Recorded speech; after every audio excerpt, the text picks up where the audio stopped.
자, 여러분들 이번 주 또 1월 1일째 시작하겠습니다.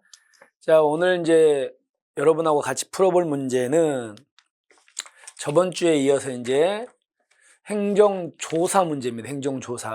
행정조사인데 특히나 이제 우리는 뭐 행정조사 기본법이라는 법이 있죠. 그 법조문 중심, 그리고 이제 관련된 판례 중심으로 한번 보겠습니다. 자, 우리 행정조사 기본법에 보면은요, 행정조사를 하려면 뭐라고 되어 있냐면 법령 등에서 행정조사를 규정하고 있는 경우에 한해서 실시할 수 있다. 그럼 한마디로 행정조사는 법의 근거가 필요하다 이 말이죠. 그죠? 그런데 뒤에 좀 예외가 하나 있거든요. 어떤 거냐면 조사 대상자의 자발적인 협조를 얻어 실시하는 조사니까 이거는 의무조사겠죠. 강제조사가 아니고 의무조사입니다. 의무조사는 그러지 않으니까 의무조사는 법적 근거가 없어도 가능하다 이런 말이 되겠죠. 그러면 이 위에는요 무슨 조사입니까? 강제조사. 강제조사는 법의 근거가 있어야 되고 의무조사는 법의 근거 없어도 가능하다 이렇게 되겠죠. 그래서 일단은 맞는 지문입니다. 그 다음에 자 A라는 사람이 음주운전을 했습니다. 우리는 음주운전을 하면 당연히 이 사람이 이제 음주 얼마 나오는지 측정을 할 거 아닙니까? 측정하는데 자 측정해가지고 만약에 혈중 알코올 농도가 높게 나오면 이 사람은 당연히 형사처벌 당할 수도 있겠죠.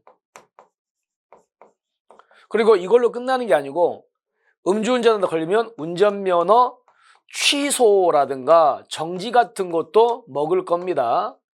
우리가 면허 취소나 정지를 행정처분이라고 하죠. 그러면 이걸 측정하는 건 형사처벌하기 위한 거니까 이거는 무슨 의미도 있다? 수사의 의미도 있겠죠. 형사처벌 목적이니까. 그런데 반대로 면허 취소하기 위한 거 의미도 있으니까 면허 취소는 행정처분이니까 이걸 조사하는 건 행정조사가 되는 겁니다. 따라서 술 먹은 사람을 음주 측정하는 건 수사의 성격과 행정조사의 성격을 둘 다 갖고 있다 이런 말이 되겠죠. 그래서 법에 따라서 호흡 측정 또는 혈액 검사 등의 방법으로 운전자가 술에 취한 상태에서 운전했는지를 조사하는 것은 수사로서 성격도 있고요. 여기 면허 취소 같은 걸 하기 위한 행정조사의 성격도 둘 다 가지고 있다. 됐습니까? 그래서 X. 그 다음에 자 행정조사하고 수사는 다르기 때문에 우리 수사 절차에서는 진술거부권 고지무가 있는데 이 수사에 관한 이게 행정조사 절차에도 이걸 적용하냐 이거지. 근데 결론은 적용하지 않는다. 됐죠? 이렇게 됩니다. 그래서 이거를 행정조사에 갖다 쓰지 않습니다. 그래서 일단은 잘못됐습니다. 그 다음에 자 이거는 이제 행정조사 기본법이라는 조문인데요. 만약에 행정청이 어떤 사람을 조사를 하려고 합니다. 조사하려면 몇 월 며칠 날 몇 시에 우리가 너를 조사할 거니까 너는 그때까지 나와라. 이렇게 출석 통지 같은 걸 하겠죠. 출석 통지는 조사하기 며칠 전까지 상대방한테 출석 통지한다고요? 바로 여기 10일이 아니고 바로 7일입니다. 7일 전까지 조사 대상자한테 서면으로 알려줍니다. 근데 이제 예외가 있습니다. 예외가 있는데 그 중에 하나가 그냥 들어보세요.